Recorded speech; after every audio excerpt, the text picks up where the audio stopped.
গোলপাতা প্রধানত ঘরের চাল ছাউনির কাজে লাগে। ছাউনি ছাড়াও ঘরের বেড়া দিতেও অনেকে ব্যবহার করেন। এছাড়াও জ্বালানি হিসেবেও গোলপাতা ব্যবহৃত হয়।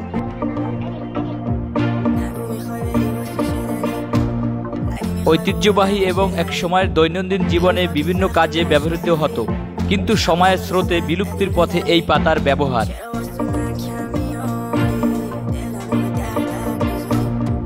সরাসরি সুন্দরবন থেকে কাঁচা গোলপাতা কেটে নেছারাবাদ স্বরূপকাঠির নদীতে বড় বড় কোষা নৌকায় বিক্রির জন্য নোঙর ফেলে বসে থাকে।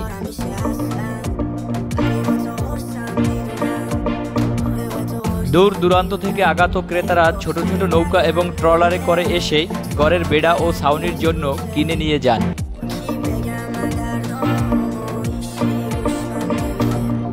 গোলপাতার ডাঁটা মাছ ধরার সময় জালে ভাসিয়ে রাখার জন্য জেলেরা ব্যবহার করে থাকেন। গোলপাতা দিয়ে এক ধরনের ছাতা, জুডি, মাদুর, থলে, খেলনা প্রভৃতি তৈরি হয়।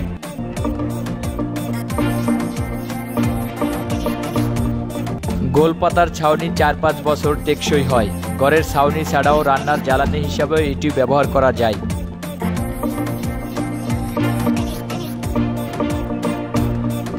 গোলপাতা গাছের বয়স ৫ বছর হওয়ার পর থেকে প্রতি বছর এই গাছের পাতা একবার কাটা যায়। আমাদের দেশে অক্টোবর থেকে ফেব্রুয়ারি মাস পর্যন্ত অর্থাৎ শুকনো মৌসুমে গোলপাতার পাতা কাটার উৎকৃষ্ট সময়।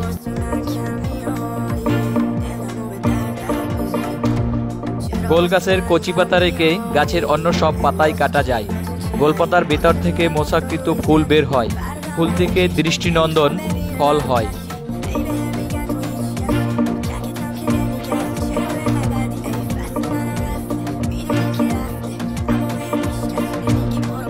এছাড়া খেজুর গাছের মতো গোলপাতা গাছের রস থেকে গুড় তৈরি করা যায়।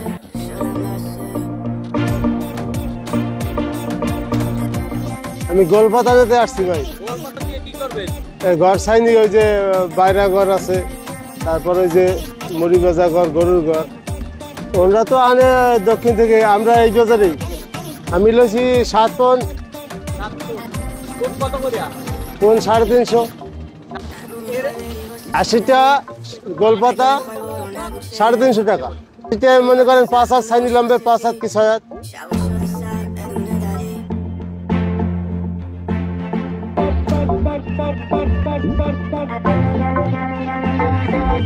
কাজ করতেছি, বিক্রি করতেছি।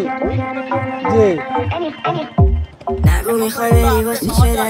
পাওয়া যায়, পাওয়া যায়। সুন্দর বলছেন।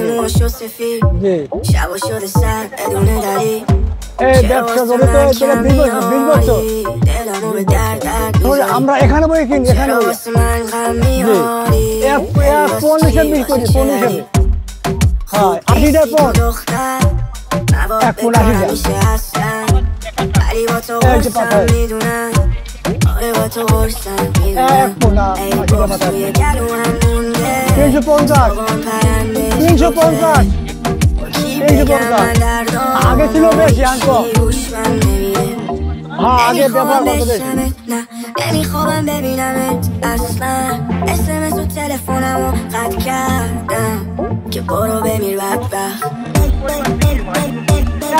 কম পরিমাণ কম না, ব্যবসা করে গর্ব করতে হয়ে গেছে।